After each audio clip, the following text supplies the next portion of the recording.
계속 이어서 말씀드리겠습니다. 자, 소방교육훈련 지금 하고 있는 건데, 자, 59쪽의 아래 네모칸이 법이 3개가 나와요.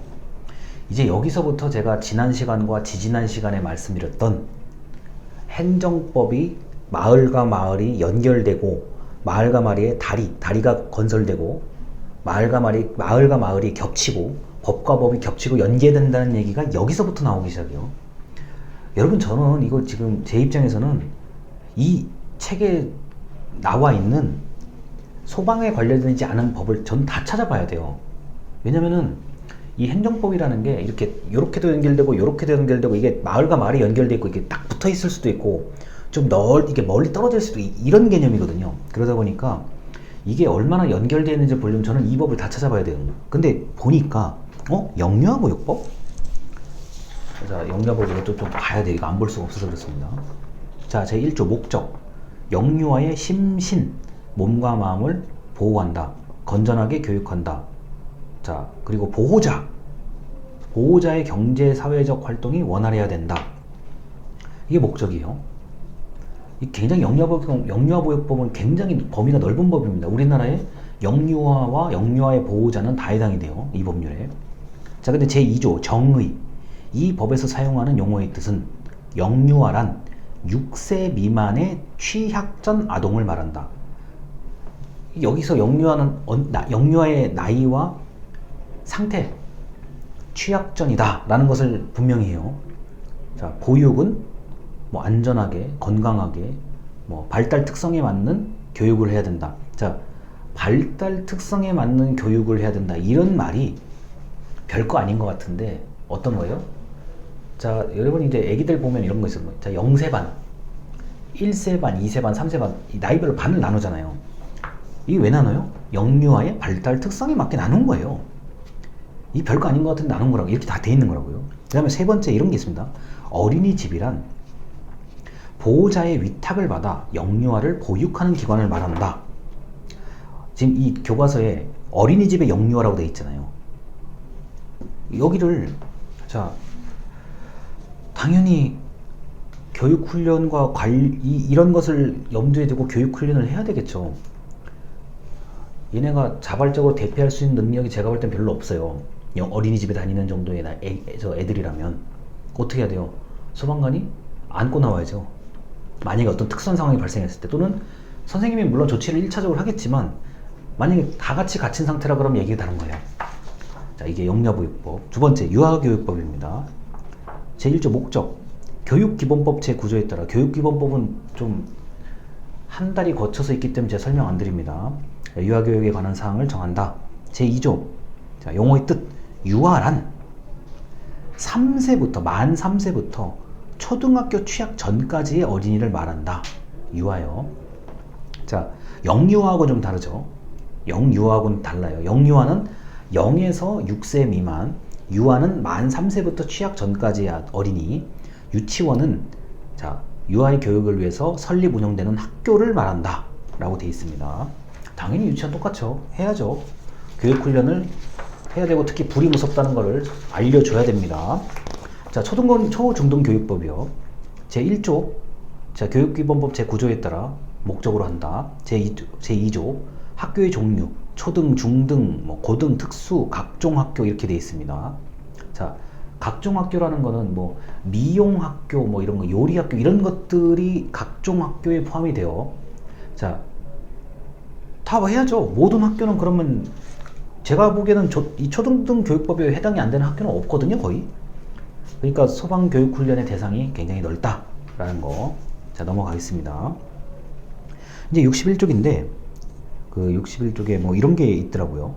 그 60쪽에, 죄송합니다. 60쪽입니다. 위에서 세 번째 줄. 매년 12월 31일까지 운영계획을 수립해야 되고, 매년 10월 31일까지 통보해야 된다.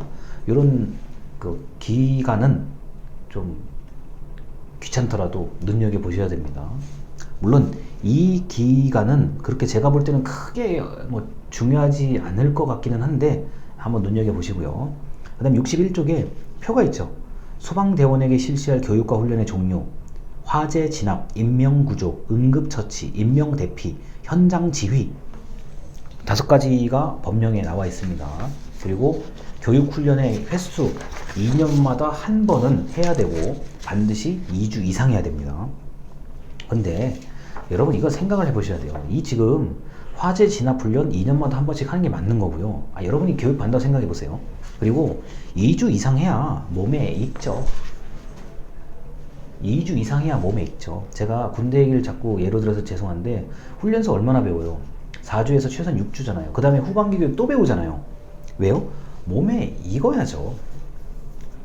2주 이상 해야 돼요. 제가 봐도 이거는. 그리고 2년에 한 번씩 자 올해는 화재 진압하고 2년 뒤에 인명구조하고 또 2년 뒤에 응급처치하고 훈련해야죠.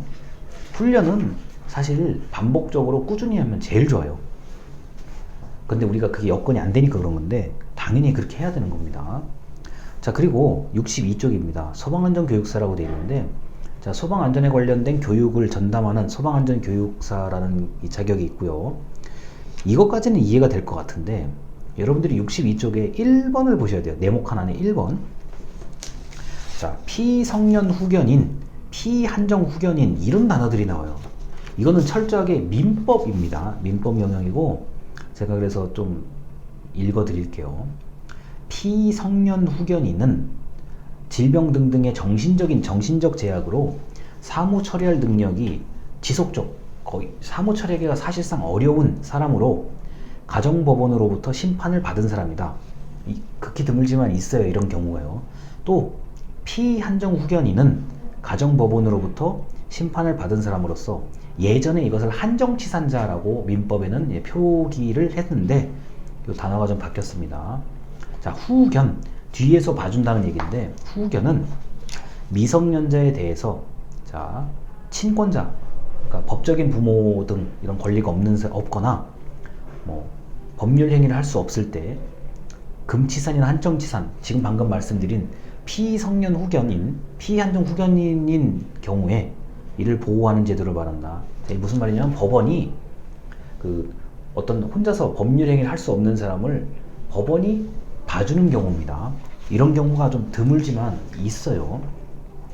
뭐 여러분한테는 거의 해당 사항이 없을 수 있는데 이런 단어에 대해서는 제가 설명을 드립니다.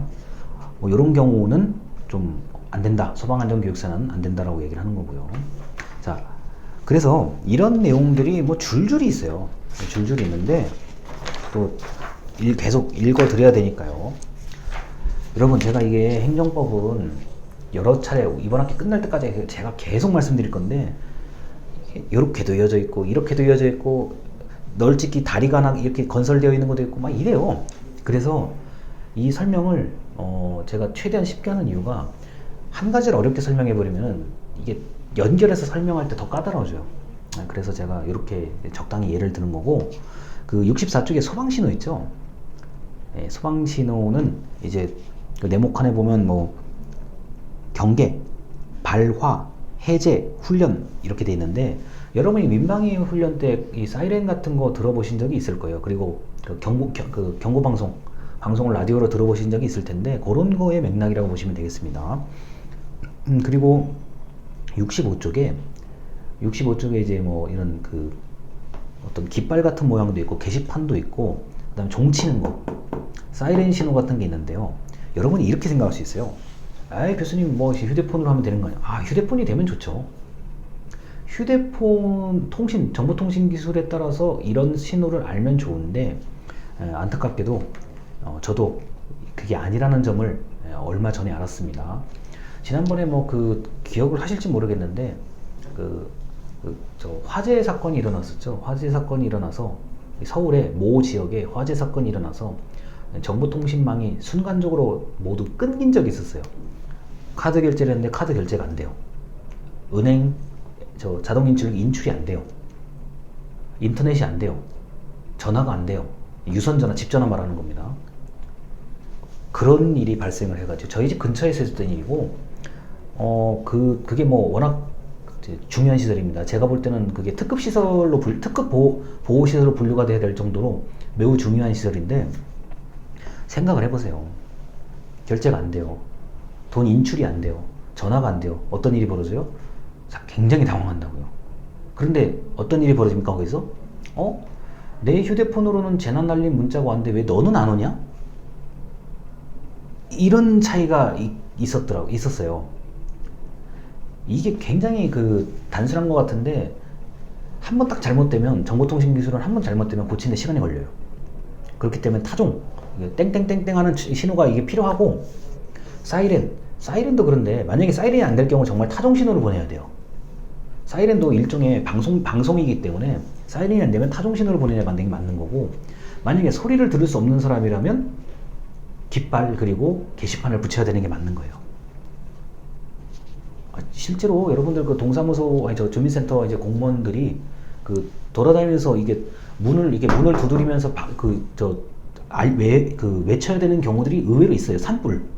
그 다음에 외진 지역에 사시는 분들이 사이렌 소리 못 들어요. 나무 때문에 못 들어요. 타종 못 듣습니다. 멀면요. 이 신호를 잘 볼 수 있는 사람들이, 보고 알아볼 수 있는 사람들이 과연 얼마나 될지는 모르겠어요. 다만 담당자들은 알아봐야죠. 저쪽에서 지금 어떤 통풍대, 여기 지금 그림이 나오는 통풍대가 이렇게 있다, 뭐 이런 게 있다. 불났네? 이제 이렇게 움직여야 되는 거죠. 이게 굉장히 중요해요. 이 정보통신 기술을 너무 믿으면 안 됩니다. 어떤 경우에 있어서는요. 그리고 바닷가에서 근무하실 분들이 분명히 계실 텐데, 특히 경찰분들, 이제 해양경찰 같은 경우를 꿈꾸시는 분들이 있을 텐데, 바다요? 진짜 넓습니다. 웬만큼 소리 질러서 개미 소리 정도도 안 들려요. 거리가 웬만큼 멀어지면은. 그럼 뭘 해야 돼요? 눈으로 보는 수밖에 없어요. 이게 여러 가지의 상황이 있다는 걸 알아두셔야 됩니다. 자, 일단은 그러면 여기까지 제가 이제 설명을 하고요. 다음 영상으로 또 넘어가도록 하겠습니다. 감사합니다.